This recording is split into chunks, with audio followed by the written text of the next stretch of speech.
ध्यान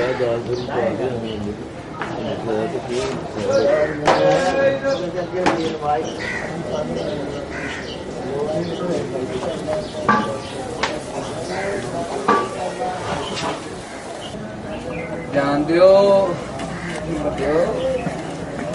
दादा जी गंज बख्श दे अल्लाह।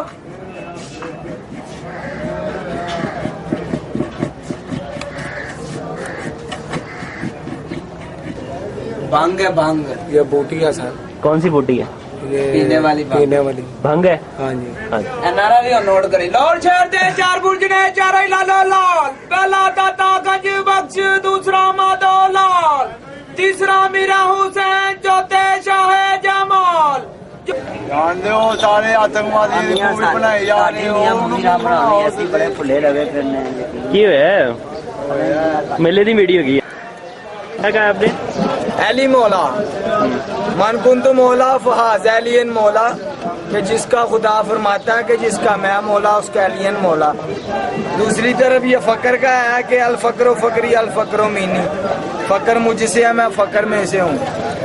हम ये इसलिए पीते हैं कि हमारे रब से डायरेक्ट हमारी काल जुड़ती है, नहीं तो हमारे पास एक घंटे कोई बैठे ना उसको बताएं रब कौन है। ये नशों में रब नहीं है, रब सोलट और जो माँ का नाफरमानी है उसको रब मिलता है और रब नहीं मिलता किसी को। ये क्या है? ये मुर्शदाल ये बूटी है सरकार की, पीरशाह लड़ेगी।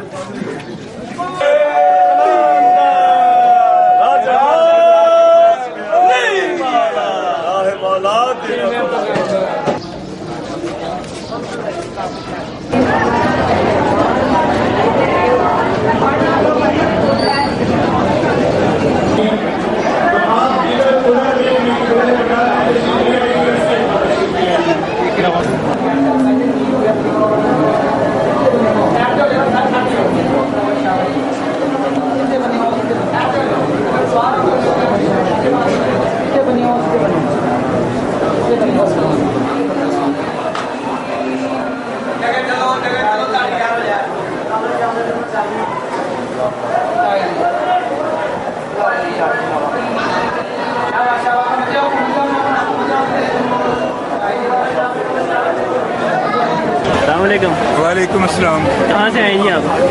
मैं जी लाहौर से हूँ। अच्छा, तो कितने साल से आ रहे हैं यहाँ पर? मैं आज पहली दफ़ा आया हूँ, शायद होश में। बचपन में मैं अपने वालिद साहब मरहूम के साथ आया करता था। अच्छा, अब मैं अपने बच्चों को लेके आया हूँ। तो यहाँ पर क्यों आए हैं आप? ये कोई सवाल है या आप कल को पूछेंगे मस्जिद में क्यों आए हैं? नहीं मतलब कोई एक बुजुर्ग हैं, उनका आस्थाना तजल्लियात है, लोग यहाँ आके मुरादें पाते हैं।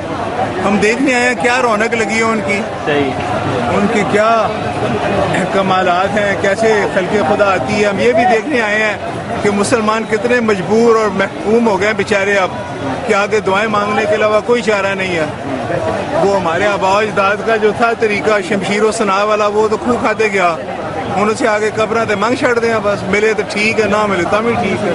हाँ जी, ये नहीं कि जो आप कह रहे थे कि जिहाद का शमशीर व सना की बात कर रहे थे आप। हाँ जी हाँ। तो उसके मतलब क्या ख्याल है आपका?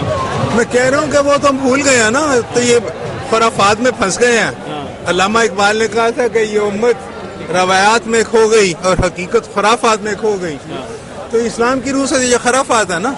अल्लाह रसूल ने कहा कि ढोल बजाएं, नीचे जाकर डांस करें, नमाज पढ़ें, अल्लाह ताला से दुआ मांगे, अल्लाह ताला की वसात से। ये बुजुर्ग हैं, इनके लिए आप फातिहा पढ़ें, अल्लाह मियाँ से कहें इनकी तफैल आपको करें। लेकिन ये जो कुछ हम कर रहे हैं, नीचे ढोल बजेंगे, डांस करेंगे। अभी हम 2 हफ्ते पहले सेवन शरीफ गए हुए थे, वहाँ तो अलमान वाले फीस 1000 हो गई, नमाज पढ़ने के लिए गया ही कोई नहीं। सारे बाहर खलो के तो नच रहे ने, डांस कर रहे हैं, औरतां की आदमी की चरसा पीतियाँ जा रही हैं, भंगा पीतियाँ जा रही हैं। इस्लाम को भी बदनाम कर रहे हैं, खुदा को भी बदनाम कर रहे हैं। और क्या, ये जो अक्सर लोगों से पूछे नमाज पढ़ी कि नहीं पढ़ी, तो वो कहते हैं नमाज कायम की है, पढ़ी नहीं है। इसके मतलब क्या कहते हैं? ये अपने दिल को तसल्ली देने वाली बात है।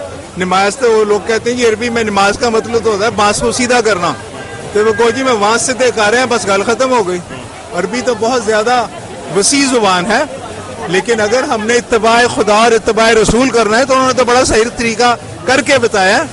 नबी करीम सल्लल्लाहु अलैहि वसल्लम जिनकी जिंदगी उस्वा-ए हसना था, बीबी आयशा से किसी ने पूछा, एक सहाबी ने, कि नबी करीम सल्लल्लाहु अलैहि वसल्लम की जिंदगी कैसे थी? تو آپ نے کہا قرآن مجید نہیں پڑھا آپ نے, جا کے قرآن مجید پڑھ لو سارا ان کی زندگی کے بارے میں. وہ باتیں ہم بھول گئے ہیں بیٹا. تو یہ آپ نے بالکل صحیح کہا کہ یہاں خرافات ہوتی ہیں. تو یہاں پر دیکھیں جیسے لوگوں کو آنا چاہیے یا نہیں آنا چاہیے؟ دیکھیں جی, جب عقیدے کمزور ہو جاتے ہیں, بات تو یہ ہے کہ جب کوئی سچی بات کرتے تو کہتے ہیں وہابی ہو گیا. ہم حج کرنے گئے تھے پچھلے سال, وہاں وہ ایک ایک قبرستان میں منتیں کر رہے تھے کہ خدا کا واسطہ ہے یہاں پہ آپ نہ کچھ کریں. نہیں مانتے تھے لوگ. روزہ رسول کے سامنے کوئی شخص ہاتھ اٹھاتا تھا تو چھڑتا پکڑ کے منہ دوسری طرف کر دیتا تھا کہ اللہ میاں ادھر ہے, دعا اس سے مانگو. یہ اللہ میاں کا رسول ہے, اس سے دعا نہیں مانگ سکتے, دعا خدا سے مانگو. تو مذہب تو وہ ہے نا کہ اگر رسول اللہ صلی اللہ علیہ وسلم نے کبھی نہیں کہا کہ مجھ سے مانگو, کہا خدا سے مانگو, اور ہم تو ان کی پیروی کرتے ہیں نا, مذہب تو انہوں نے دیا. تو کتنی دفعہ انہوں نے کہا تھا کہ قبروں پہ آ کے چڑھاوے چڑھانا اور یہ نیچے ڈھول تماشے پہ جانا اور عورتوں کے لے کے آنا تاکہ مردوں کے اندر آ کے وہ بھی چسکے لیں. ٹھیک ہے, بس جو ہو رہا ہے, اب ہم تو بوڑھے ہو گئے ہیں, جانے والے ہیں, آپ لوگ بھگتے ہیں. کیا آپ امت کو کیا پیغام دینے جائیں گے ان قبروں کے حوالے سے اور خرافات جو ہوتی ہیں, شرک ہوتا ہے؟ میرا پیغام کون سنتا ہے یار. میں کہوں گا کہ بھائی دین تو اللہ میاں کی کتاب میں ختم ہو چکا ہے, اس کو آگے کیوں بڑھاتے ہو؟ یہ کیوں فتنے فساد پیدا کرتے ہو اپنے لیے؟ یہ کیوں شیطان کے پیچھے لگتے ہو؟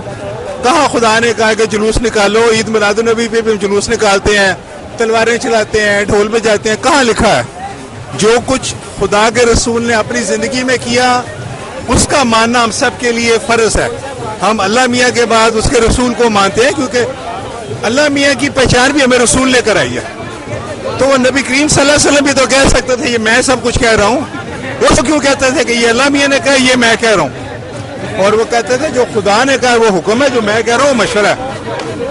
ایک صحابیہ ایک زمانے میں آئی تھی, ان کے پاس جوان تھی, انہوں نے کہا یا رسول اللہ میرے ماں باپ میری شادی ایک ایسے شخص سے کر رہے ہیں جو عمر میں مجھ سے بڑا ہے اور جو بد شکل ہے, میں اس سے شادی نہیں کرنا چاہتی. تو آپ نے فرمایا کہ بی بی میرا مشورہ ہے کہ آپ شادی کر لیں, ماں باپ کی بات مان لیں. تو صحابیہ نے کہا کہ آپ کا مشورہ ہے یا حکم ہے؟ تو نبی کریم صلی اللہ علیہ وسلم نے فرمایا کہ حکم تو اللہ تعالیٰ کا, اور اللہ تعالیٰ نے تمہیں اجازت دیا بالغ کو نہ کرو شادی. نہ صرف اس صحابیہ نے شادی نہیں کی, جب اس نے اپنی مسجد شادی کی تو رسول اللہ صلی اللہ علیہ وسلم اس کا نکاح پڑھانے گئے کہ کئی لوگ یہ نہ سمجھے کہ اس نے میری بات نہیں مانی, میں ناراض ہوں. تو خدا کہاں رہ گیا ہے؟ کہاں قرآن مجید؟ کتنے لوگ پڑھتے ہیں قرآن مجید اور کتنے سمجھتے ہیں قرآن مجید کو؟ کوئی مر جاتا تو مسیتوں مولوی بلا لینے کہ سپارے پڑھ رہا, 2 روپے سپارہ دے دینے. مذہب ختم ہو چکا ہے. بس مسلمان در گور